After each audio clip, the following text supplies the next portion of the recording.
வணக்கம் ஃப்ரெண்ட்ஸ். இன்றைக்கி நம்ம இன்னொரு ரொம்ப இன்ட்ரெஸ்டிங்கான ஒரு விஷயம் பார்ப்போம்.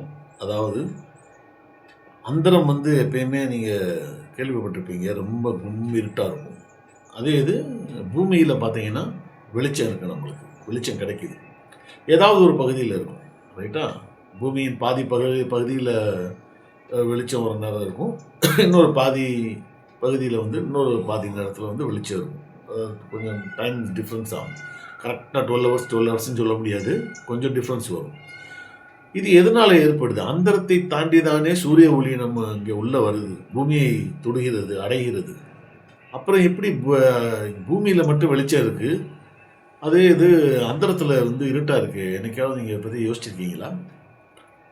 இதுக்கு முன்னாடி இங்கே ஒளியினுடைய, அதாவது லைட்டோடைய தன்மையை நீங்கள் புரிஞ்சுக்கணும். எப்போ லைட்டை, ஒளியை நாம் பார்க்க முடியும் என்றால், அது ஏதாவது ஒரு பொருளின் மீது, ஏதாவது ஒரு மெட்டீரியல் மீது பட்டு ரிஃப்ளெக்ட் ஆக வேண்டும், பிரதிபலிக்க வேண்டும். இப்போ பூமியில் கூட நாம் சில பொருள்களை எப்படி காண்கிறோம் என்றால், அந்த ஒளி, சூரிய ஒளி இல்லை வேற ஒளி, நம்ம டார்ச் ஒளியை அடிக்கிறோம்னா அது ஒரு பொருளின் மீது பட்டு அந்த ஒளி பிரதிபலிக்கும் பொழுதுதான் நம் கண்களில் அது பட்டு அதோட இமேஜஸ் ரெட்டினால போகுது, பிரெயின் அதை ரெக்கக்னைஸ் பண்ணுது, நம்ம பார்க்குறோம், ஒரு பொருளை காண முடிகிறது. ஒளியை கூட நாம் எப்போ காண முடியும் என்றால், அது ஒரு பொருளின் மீது பட்டு பிரதிபலிக்க வேண்டும். இல்லை என்றால் அந்த பொருளை நம்ம பார்க்க முடியாது, வெளிச்சமே வராதுங்க. ஸோ அந்தரத்திலும் நீங்கள் பார்த்தீங்கன்னா ஒளி பிரயாணம் செஞ்சு கொண்டு தான் இருக்குது.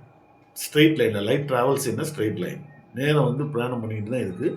சூரியன்லேருந்து கிளம்புற ஒளி பார்த்தீங்கன்னா இங்கே நம்ம பூமியை சேர்றதுக்கு 8 நிமிஷம் ஆகுது, உங்களுக்கு தெரியும் எல்லாருக்கும்.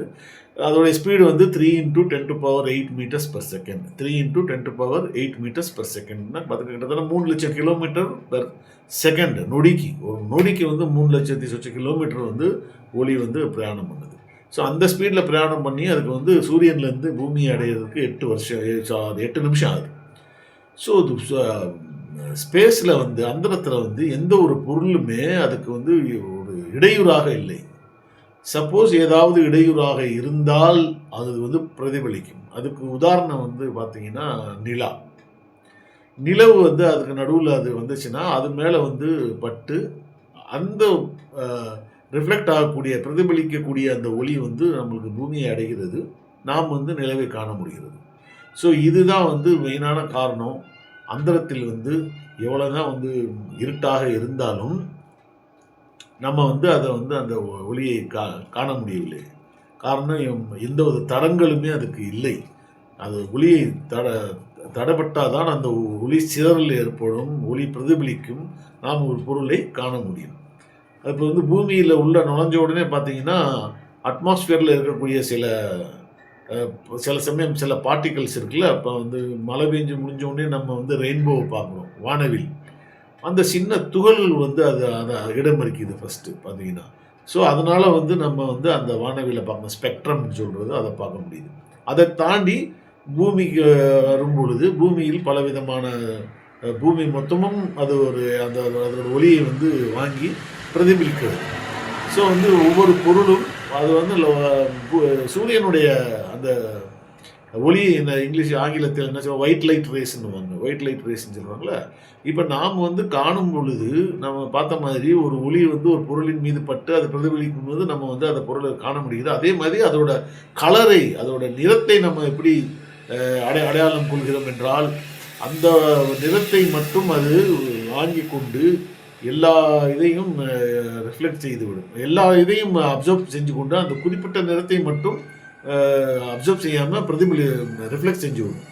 ஸோ அதனால நம்ம அது பச்சையாக இருக்கிறத பச்சையாக காண முடியுது, சிவப்பாக இருக்கிறத சிவப்பாக காண முடியுது. அது வேறு விஷயம், அதை விட்டுருவோம்.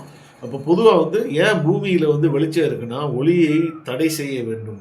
ஒளிக்கு முன்னாடி ஒரு இடையூறு இருந்தால் அது பட்டு பிரதிபலித்து அது நம்மளுக்கு இருக்கிறத நம்மளுக்கு காட்டி கொடுத்து விடும், ஒளி இருக்குது அப்படின்னு சொல்லி.